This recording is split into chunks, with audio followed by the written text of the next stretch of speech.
Tonight, the brazen jailbreak, nearly a dozen inmates escaping. 10 inmates breaking out from behind bars in New Orleans, just miles from Bourbon Street. 4 charged with murder. State and local police demanding to know why it took more than an hour before they were alerted.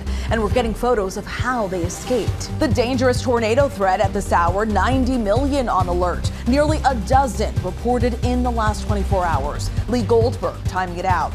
And tonight, the Sean Combs sex trafficking and racketeering trial here in New York. Ex-girlfriend Cassie Ventura on the stand for a 4th day. The defense reading her graphic texts to Combs, calling her a willing participant in his drug and sex-fueled parties.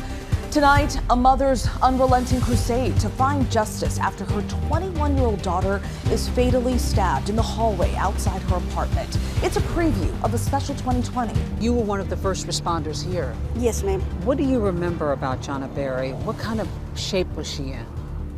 She was not in good shape. Tonight, Michael J. Fox's surprise announcement. What he's doing now.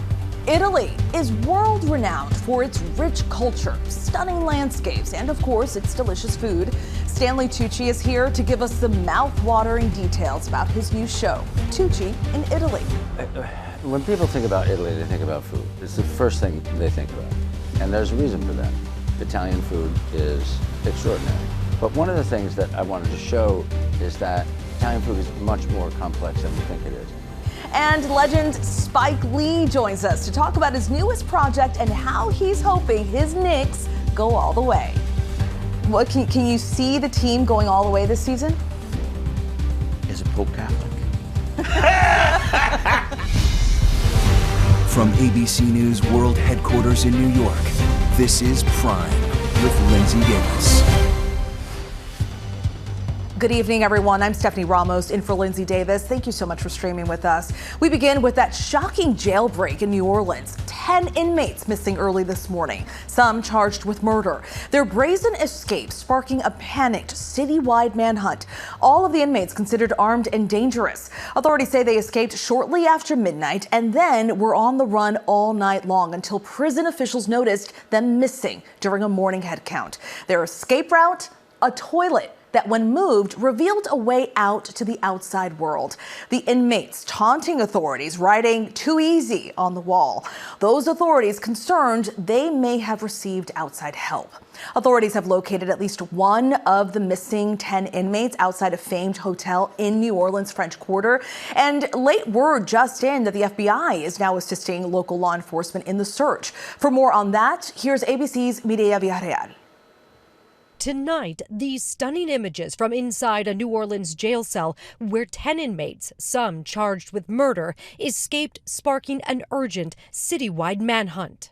The toilet dislodged from a cell wall, exposing an opening. Scrawled on the wall above, "We innocent" and "too easy," with an arrow toward the hole where they escaped, out of view of the officer on duty.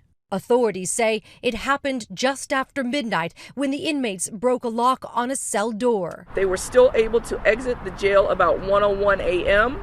after breaching a wall behind a toilet in the jail. And based on video surveillance, they were seen exiting a door on the docks where we normally bring in supplies, scaling a wall and running across the interstate. Officials believe the escapees had help. These detainees received assistance in their escape from individuals inside of our department. They say the toilet could not be removed with bare hands, suggesting someone inside the jail system may have helped the inmates unscrew it with a power tool. We are investigating that to see exactly who entered these areas, what kind of work was done, if there was work being done, and if this is an inside job. Jail officials first noticing the inmates were missing during a routine head count at 8:30 a.m. But that's more than 7 hours after they say the escapees were off prison property and on the run. One of the 10 escapees captured before noon found hiding beneath a car at a hotel in the French Quarter. Tonight he's back in jail, but police still on the hunt for 9 more suspects. Our thanks to Medea. Joining us now is Orleans Parish District Attorney Jason Williams. Mr. Williams, we understand you are very busy. You have your hands full tonight. Thank you for joining us. But give us a sense of the timeline here. These inmates, they escaped after midnight. It was noticed around 8:30 this morning, but New Orleans police say they were notified around 10:30 this morning. So is that typical, or was there a breakdown somewhere? It's an absolutely unmitigated catastrophe. It's absolutely a breakdown. There should be an immediate alert and an immediate alarm to law enforcement, to the public, to the media, as soon as these inmates got out. We just saw a press conference where the sheriff showed a video of these inmates running out of the jail at about 1 a.m. That video should have been monitored by an Orleans Parish deputy that could have rang that alarm then. They did not. They had a 7-hour head start on going after prosecutors, judges, witnesses who have testified against them or who are planning on testifying against them. This is not normal in any way. This is an unmitigated disaster. An extremely dangerous situation. And local officials today, they acknowledged that it was almost impossible for them to have escaped without outside help, which makes sense because we've heard of one inmate escaping, a second inmate escaping, but 10? It's a lot of people. So why do they believe that there must have been someone on the outside helping them get out? It could be possibly someone on the outside as well as someone possibly on the inside. I have toured that jail facility. This was not an old facility that was crumbling, that was in disrepair. I was on the city council when this jail was built. It's a state-of-the-art facility with camera technology throughout. There are no exposed bolts or screws. So these individuals would have had to have some sort of tools to dislodge that steel or metal toilet. So we don't know where the was, but 10 individuals escaping from a facility, I think is sort of unprecedented for a jail this size in the modern era. And I don't know how they could have done it without some other assistance. And you mentioned that video that you've seen and where you see the inmates running out of there. Can you describe that for us a little bit more? What are they wearing? Are they sprinting across the field? We haven't seen that video, so if you could just describe that for us.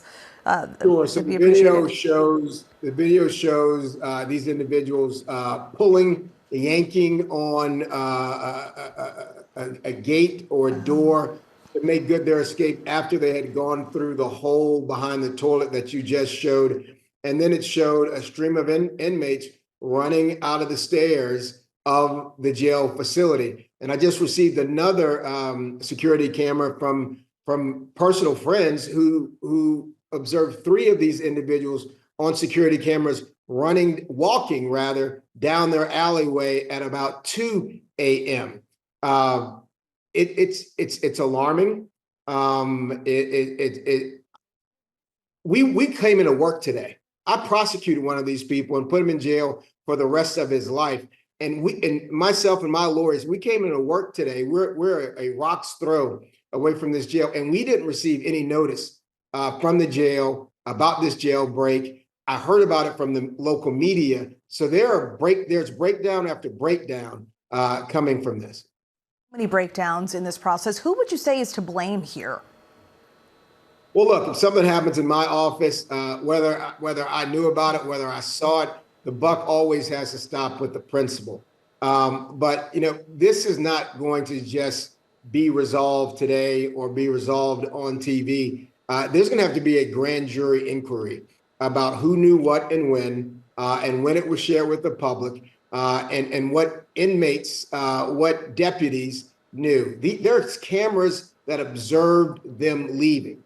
The way the jail is set up, there's always supposed to be someone monitoring these cameras. So why that wasn't done, there's going to have to be answers to the public. A lot of tax dollars went into the building of this facility. This should not have been possible. And although there was a breakdown and it was possible, when it happened, there should have been an immediate alert that went out to this community, that went out to the media, because what the sheriff did by not sharing this information quickly is she deprived the citizens of Orleans Parish from being able to play a role and participate in seeing individuals run across the interstate or run down alleyways to play a role in getting them back into custody. And that's unforgivable. Well, we understand multiple agencies are involved in this, trying to locate all of those inmates. We wish you the best of luck. Thank you so much, Orleans Parish District Attorney Jason Williams. Thank you so much for your time. Thank you. Tornado threats tonight from more than 90 million Americans from Texas to Tennessee to the mid-Atlantic as the system heads northeast. Nearly a dozen tornadoes in the past 24 hours, like this one here in New Richmond, Wisconsin. Children heard screaming, watching it all happen out the window of their school bus. You see it there. Storms ripped through Philadelphia and South Jersey, canceling flights. Meteorologist Lee Goldberg has the forecast in just a moment. But first, let's check in with our Faith Abube. Oh my God. Tonight, more than 90 million under threat of powerful storms from Texas to the Midwest to the Northeast. Dangerous tornado-warned storms bearing down on St. Louis late this afternoon. Authorities say at least one person was killed when this church collapsed. Storms slamming South Jersey this morning. Watch floodwaters carry away this road closed sign. Northeast airports hit hard. More than 6,000 flights delayed or canceled nationwide. Overnight, nearly a dozen reported tornadoes tearing across the Midwest. This towering twister touching down in New Richmond, Wisconsin. School kids screaming as they spotted it from their bus. There it is. An hour northwest of Milwaukee, a state of emergency declared for Mayville, the tiny town taking a huge hit. Homes in this warehouse demolished. Not far from there, major destruction in Juneau, these stunned cows standing on splinters. This can happen to anyone, so you just got to be thankful for what you have, honestly. Hundreds of thousands lost power across Michigan. And at Chicago's Soldier Field, fans ran for cover. Beyonce's Cowboy Carter concert delayed for more than 2 hours. Faith Abube for us tonight. Thank you. Chief Meteorologist Lee Goldberg from our New York partner station WABC joins us now. Lee, we're expecting a possibly dangerous night ahead, right? Absolutely, Stephanie, and it's underway. I mean, we have tornado watches up from Arkansas to Indiana. We've had numerous tornado-warned storms, Indiana and in Kentucky and Missouri. You know, we've had tornado-warned storms in St. Louis and in Baltimore today. We have some strong long-track tornadoes in this area, and then the Delmarva gets hit in the early evening hours, damaging winds here. Let's time this out through the evening hours, and the tornado threat is enhanced through Ohio, Kentucky, and Arkansas early evening. Then it morphs into more of a straight line wind threat as it goes through Tennessee and West Virginia later at night. The severe threat moves east tomorrow. We could have multiple rounds of storms, a couple of them from Raleigh to New York to Albany. It could be heavy in the morning in New York City. There's another round later in the day from Little Rock to Dallas, and more storms in the plains by the end of the weekend. Stephanie? Wow, lots to look out for. Thank you so much, Lee. Now to the trial of Sean Diddy Combs right here in New York. The prosecutor's star witness, his ex-girlfriend, Cassie Ventura. She gave her final day of grueling testimony, breaking down on the stand and later issuing a statement after she left the court. Here's ABC's chief investigative correspondent, Aaron Katursky. On her fourth and final day of testimony against Sean Combs, star witness Cassie Ventura breaking down and sobbing as she told the jury her former boyfriend beat her during their drug-fueled sex sessions with male prostitutes.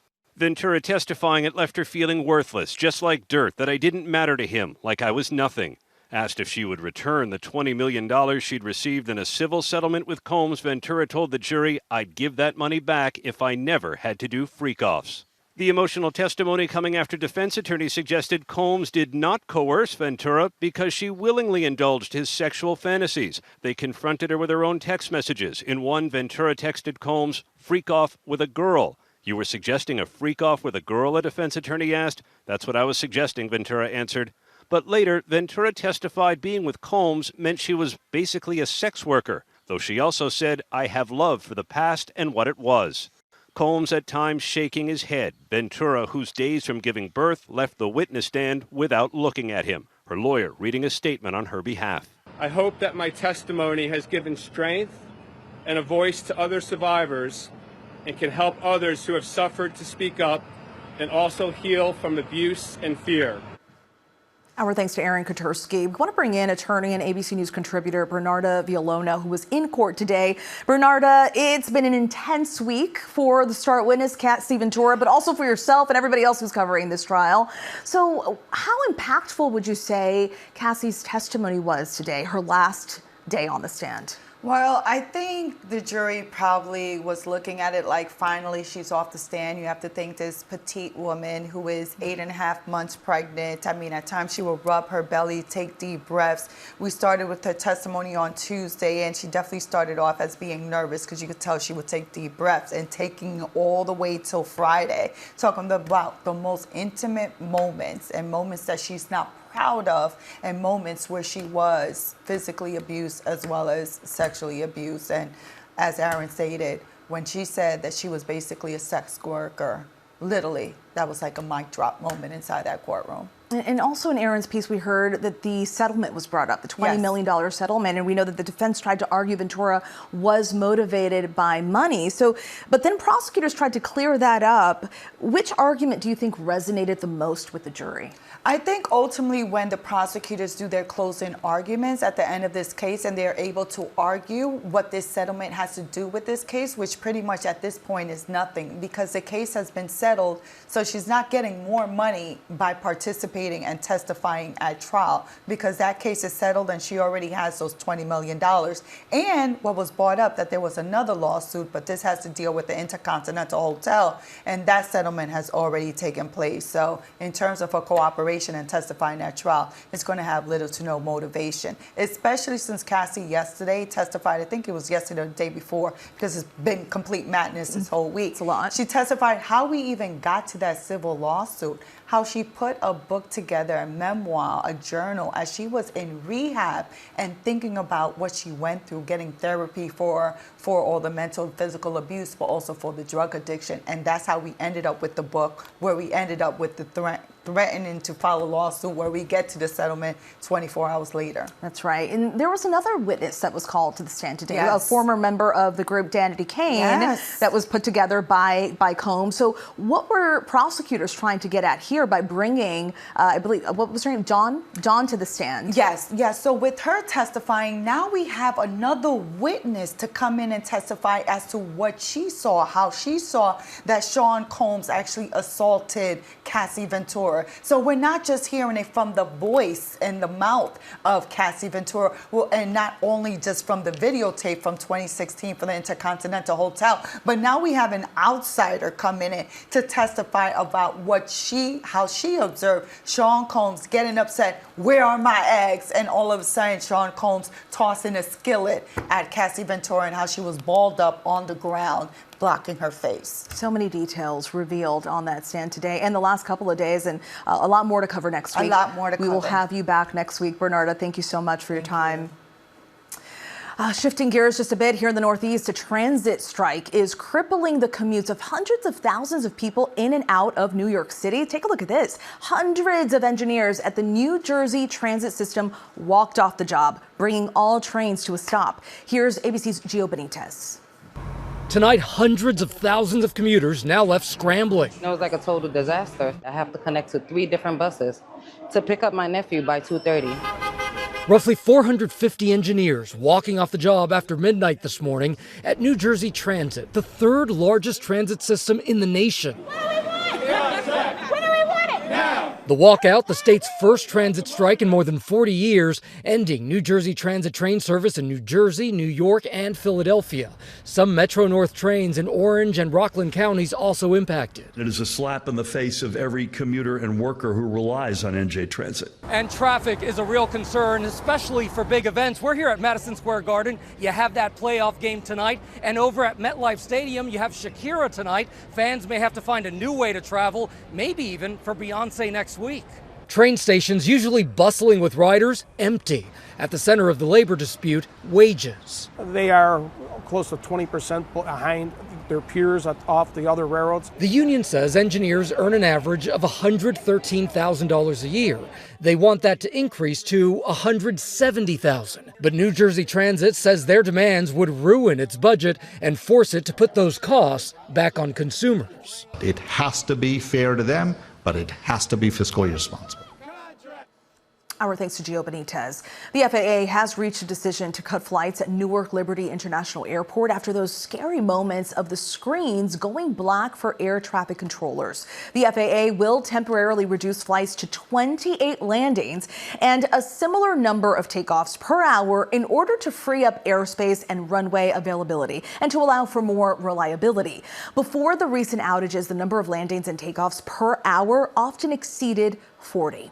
Coming up, the crashes of two 737 MAX jets killed 346 people. So why did the DOJ tell victims' families today they're considering dropping all criminal charges against Boeing? That's coming up. And a preview of tonight's new episode of 2020. She was a 21-year-old University of Tennessee graduate student attacked in the middle of the night by an intruder. But who, if anyone, would have wanted Jonna Berry or her roommate dead? That's coming up.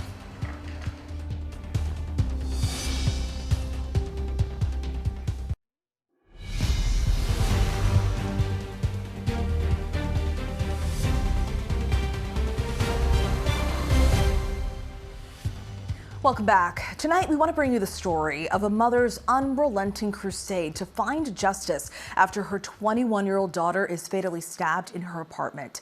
Deb Roberts has the story in tonight's 2020 preview.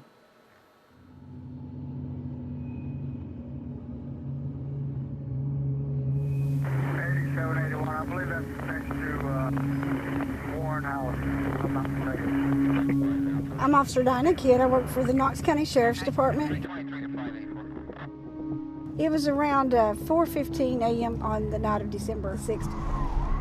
It was real windy that night. We didn't have a lot of calls coming in.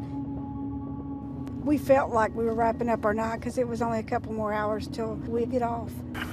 8781. And then we get the dispatch call that says there's a young man that had ran to the Weigels. 1080 with the victim just occurred at Weigels, 328 North Cedar Bluff. Time. Stand by for updates. It's early morning in December when the clerk inside this convenience store gets a startling visitor. A young man who's bloody, pleading for help. He's barefoot and appears to have been seriously injured. Knox County 911. Yes, Mr. Weigels, remember at Cedar Bluff Road? Mm-hmm. There's a man that just walked in the store. He was heavily bloodied. Looks like he's been in a fight. A gentleman had called in from the Weigels on Cedar Bluff and stated that he had been attacked. When he ran up to the Weigels, he had blood all over his clothing as he entered into the gas station. He had a stab wound to his face. He had cuts on his hands. He was stabbed in the chest. So he did have obvious signs of trauma on his body. Does he need an ambulance? Yeah, that's what he said. Okay, can I talk to him, please? Sure, he wants to talk. All right, what's your name? Jason Amami. Jason? Amami. Now what happened? I just felt somebody stab me right in my chest. Somebody stabbed you? Me in my face. And that's the first thing I did was get up and run.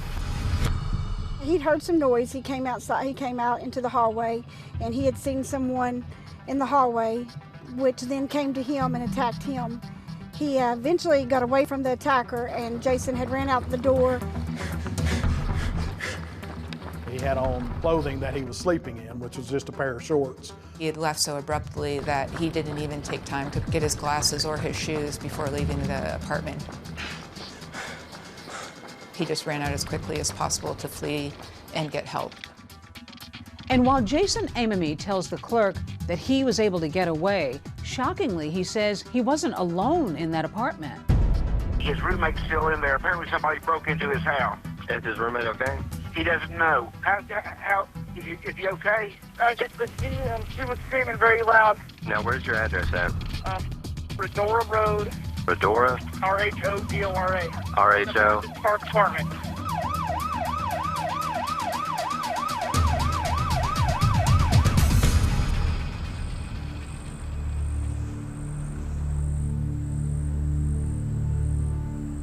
When the call came out, we then went to the apartment complex to check on the girl and kind of see what we could find there. 21-year-old Jonna Berry is barely clinging to life. They found Jonna laying just inside an entranceway She was face down and had multiple wounds to her body.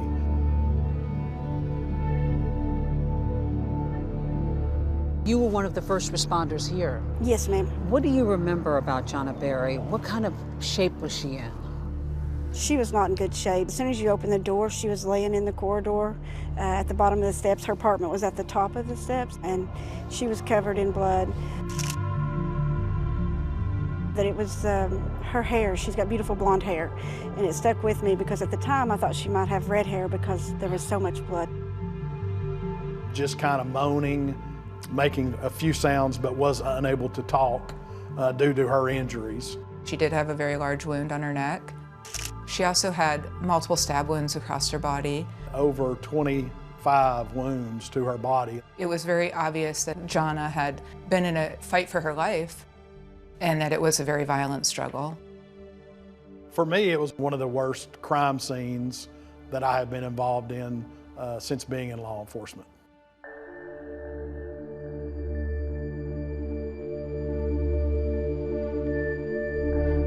When you go into her apartment, what is the scene like? When we go up the steps and go into the apartment looking for the suspect or anybody else that's injured, the knife was in the floor, and it had blood on it, hair on it, and it was bent. There were 6 units in the apartment building. There was blood on each of the doors within the 6 units. And we could tell from that Jonna was the person who went door to door trying to get assistance. It's 4 o'clock in the morning. It's not the middle of the night, per se. One individual thought someone was breaking into his apartment. We called 911. Knox County 911. Yeah, we hear a lot of noise outside my apartment. There was a lot of banging on the doors right downstairs. Now I hear some sort of yelling. I don't know what it is. Get someone out. He looked out his peephole of his door. Do you see anybody outside? I look out the peephole. Yeah. What's your name? Just hung up on me. He didn't see anyone. It's because Jonna was crumpled on the ground below that peephole. Absolutely heartbreaking. Unfortunately, the call dropped and there was no other activity.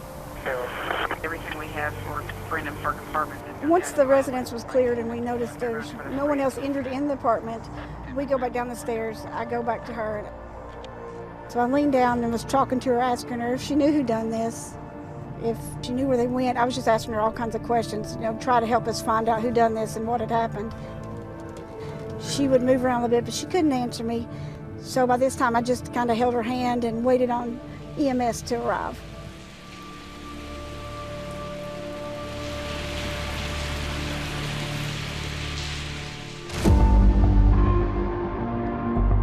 That night, 2 young people come face to face with an intruder. Jason manages to escape, but Jonna, who was too injured to speak, did not. We were wondering what led to this horrific tragedy. The attacker has vanished, the motive unknown. Are our children safe? Are we safe? We had no idea who did this. Our thanks to Deborah Roberts. You can watch the full new 2020 episode, Blood on the Door. That's tonight on the ABC network and streaming the next day on Hulu. Well, coming up, the legendary Spike Lee joins us in studio to talk about his Newsweek cover story on the legacy of Malcolm X and his biopic on the civil rights leader and what he hopes to see from his beloved Knicks as they make their playoff run. Plus, all eyes on the court for the start of the WNBA season. How has the surging popularity of the league shaped this new chapter? We're taking a look by the numbers. Sports lovers, it is time to tip off. The latest season of the WNBA starts tonight. What to know about the league's soaring popularity and worth by the numbers. This is the Women's National Basketball Association's 29th season, and it's set to be a historic one. There are more games than ever, with a 44-game schedule for each team. The league is also seeing an expansion. This will be the first season for the Golden State Valkyries in San Francisco, the league's 13th active team and the first expansion franchise since 2008. More and more people are watching. Last year, 54 million viewers watched the regular season, nearly double the number that watched in 2022. And 2025 starts a new 11-year media deal valued at about $2.2 billion or $200 million per year. The Economist says this will make the WNBA the most valuable women's sports league in the world, surpassing the National Women's Soccer League. Seats are in high demand, as you can imagine. StubHub says ticket sales are up 145% from last season, and all teams are seeing growth. And it seems like that growth in popularity isn't slowing down. First-time WNBA ticket buyers on StubHub have jumped 28% compared to this same time last year. The regular season tips off with a triple header: the Atlanta Dream at the Washington Mystics, the Minnesota Lynx at the Dallas Wings, and the Los Angeles Sparks at the Golden State Valkyries. Good luck, ladies. Coming up, a triumphant return to TV for an iconic sitcom and movie actor. The hit show Michael J. Fox is joining. Plus, it's time to mangia. Stanley Tucci is taking us on a grand food tour of Italy in his latest series. Our Janae Norman talked to him about the most memorable stops in his journey, the influences on Italian cooking, and his favorite dish.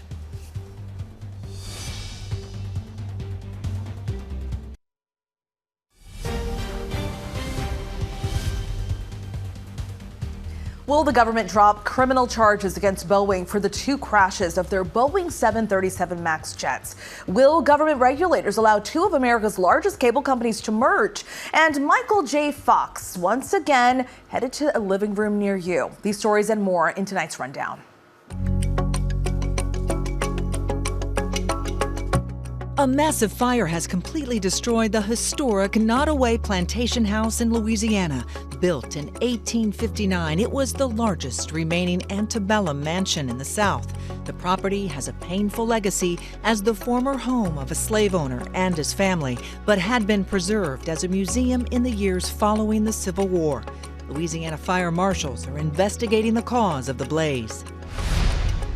Expedition organizers at Mount Everest confirmed that two climbers have died trying to scale the world's highest peak. A 45-year-old Filipino climber died during his ascent, and an Indian man died after summiting. May is considered the best month to attempt a climb to the 29,000-foot peak due to more favorable weather conditions. But the trek is never easy. At least 300 people have died on Mount Everest since it was first climbed successfully in 1953.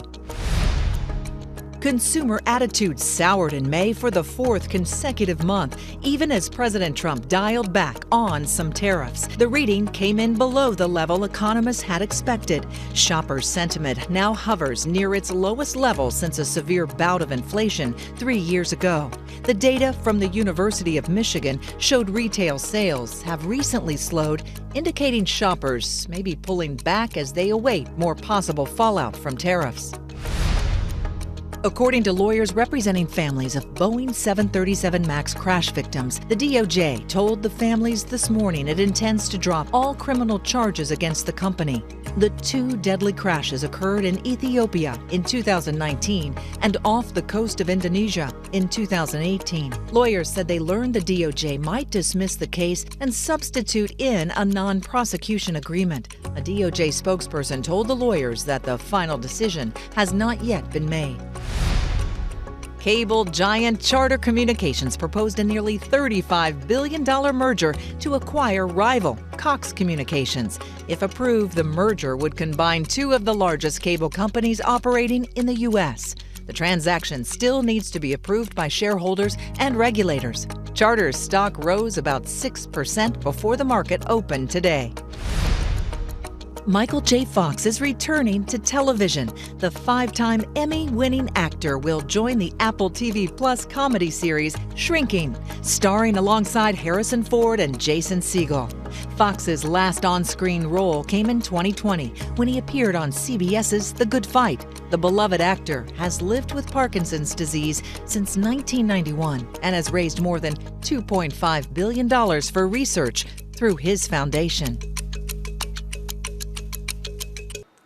Spike Lee is the Academy Award-winning director and screenwriter behind acclaimed films like Do the Right Thing and the biopic Malcolm X. As we mark 100 years since Malcolm X's birth, Lee has just done a cover story with Newsweek about the legacy of the civil rights leader and the film itself. Spike Lee joins us now. Spike, it is so wonderful to have you here. Malcolm X came out in 1992, starring Denzel Washington. Lord. Before we get into it, that's right, we are going all the way to the 90s, back to the early 90s. Back to the back. Let's take a quick look at a speech from the film. Before there was any such thing as a Mason or an elk, we were black. Yeah, that's right. Before there was any such thing as a Jew or a Christian, we were black people. In fact, before there was any such place as America, we were black. Right. And after America has long passed from the scene, there will still be black people. Spike, so great to have you here. I remember the movie well. Back in the 90s, back in the early 90s. You were kindergarten then? About, but you know, it's lived on. It's transcended. It's transcended so many years. But back then, what moved you to work on a project like this about Malcolm X back in 1992? Well, in junior high school, I went to junior high school in Brooklyn, New York, Rothschild, and we were assigned to read the autobiography of Malcolm X as told to Alex Haley. And that book made such an impression on me. But at that time, junior high school, I didn't even know I wanted to be a filmmaker. So I would read this book every year. And things worked out. And I got to work with the great Denzel Washington. I mean, his performance. There were times on the set we had to pinch ourselves because we knew we were seeing the reincarnation of Malcolm. This was not an impersonation. We were seeing Malcolm, his spirit, his soul. It's a movie that has lived on. It's a movie that so many people are so familiar with, even though so many years have passed. And well, you know what though? Yeah. It's the type of work where every year it's a new generation that's being introduced to. Right.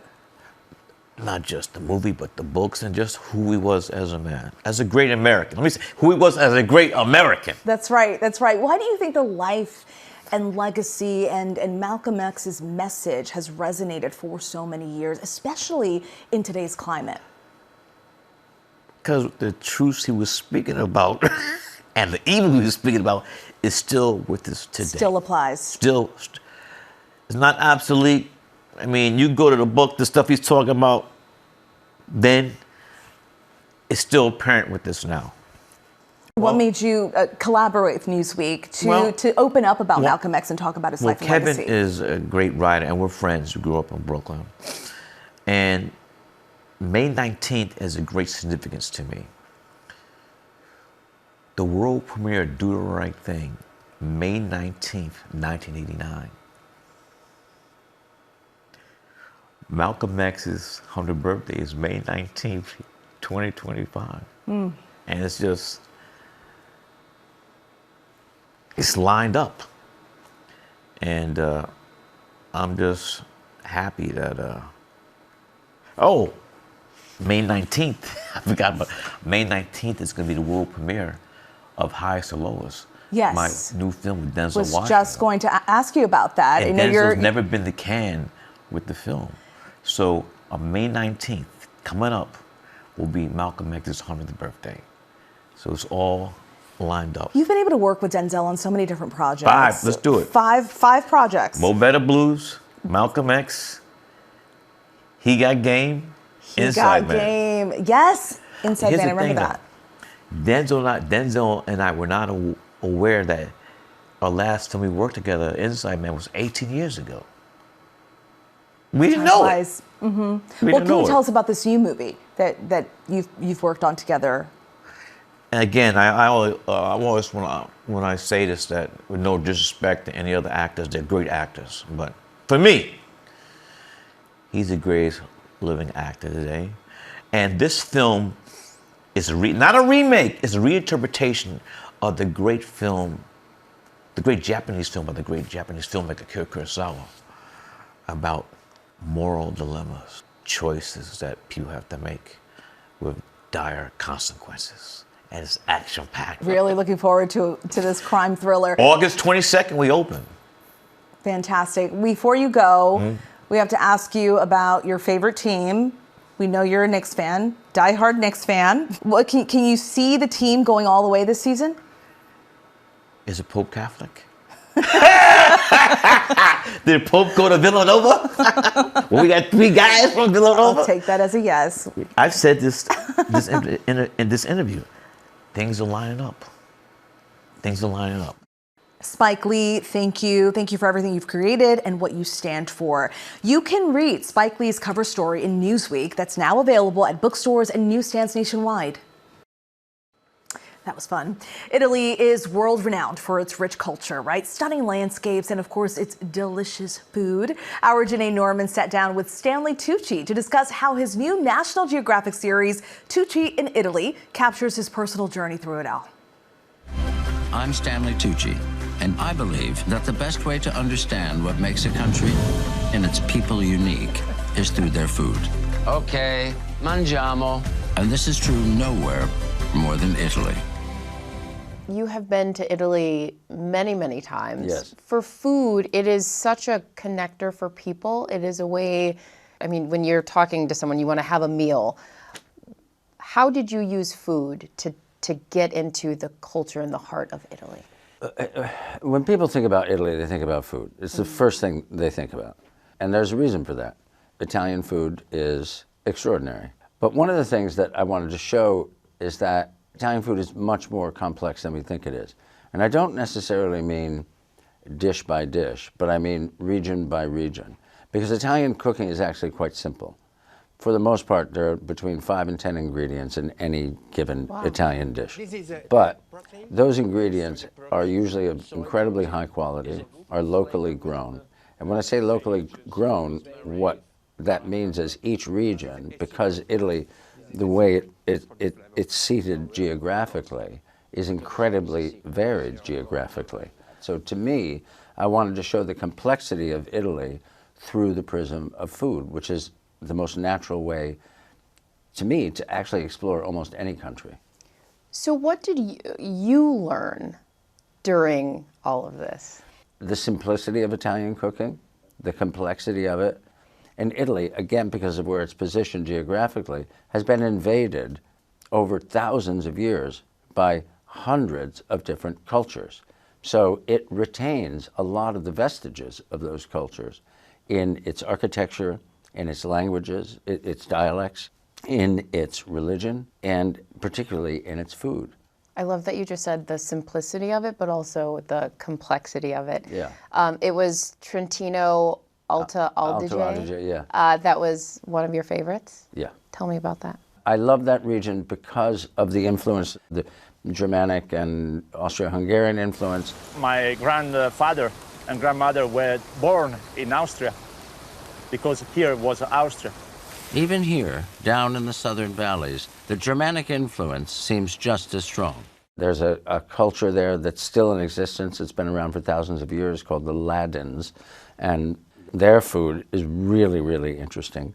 Ancient recipes, but again, really simple. Sometimes we like to eat fish and what we catch. Yeah. It's Tuscany, where you returned to a place that you'd been as a kid. What was that like going back? It was great. I mean, I love Florence. I lived in Florence as a kid for a year, and I just love it. You'd like to try this. But also I think that the food in Florence is really interesting, because even though it's a very wealthy city and always was a pretty wealthy city, there was a lot of poverty. That wealth was really for the few. Yeah. So a lot of their food is, again, really simple food, and the cucina povera, which is the poor kitchen. With Lazio, you didn't just stay in Rome, but you got out of the city. And so many people visit Rome, but may not visit those rural areas. Yeah. What was that like for you? It was cool because I'd never done that before. I'd never really ventured out into the countryside in Lazio, and it was beautiful. And the food was amazing because it is that sort of, it's their sort of breadbasket, you know. It's incredibly agricultural. There's something about being, I mean, in different parts of Europe, but especially in Italy, where it's like life just seems more simple, and embracing those simple parts of life, of family, of joy. Throughout your life, and as long as you've worked, the different health battles that you've been through, what makes you want to keep working and keep going back at it? Because I want to tell stories. I was thinking about this recently, that, you know, actors are innate storytellers, right? That's your job, is to tell a story. That's what I wanted to do when I was younger, and I still like doing it. But then I wanted to tell stories in a different way when I got older, so I started writing and directing. And then I wanted to tell stories in another way, and I wanted to tell those stories through the prism of food, whether it was writing a cookbook or writing a memoir that was very sort of food-focused. You're telling the story about the food, but you're making connections to the past, to the future, and to where we are today, where I am today in the world. And I think that as I get older, I realize there are so many other ways that I want to tell stories. Whoa, that is delicious. Oh man! Oh, stop it! Wow. Now I'm more hungry. Me too. What's your comfort meal? Pasta marinara, or a peanut butter sandwich, toasted. So toast, peanut butter, banana, honey. Oh, we're big peanut butter eaters in my house, so as soon as you said that, I was like, oh, that's right up our alley. I love it. Yeah. Yeah, that, like, you wake up in the middle of the night, can't sleep, that. It's gonna make you feel good. That's all right, yeah. Thank you so much for talking to us. Thank you for your great questions. Thank you. You're wonderful, thank you. They're making me hungry. A tour of Italy. Imagine that with Stanley Tucci. That sounds like a dream. Our thanks to Janae Norman and, of course, Stanley Tucci. Tucci in Italy premieres Sunday, May 18th on National Geographic and streams the next day on Disney Plus and Hulu.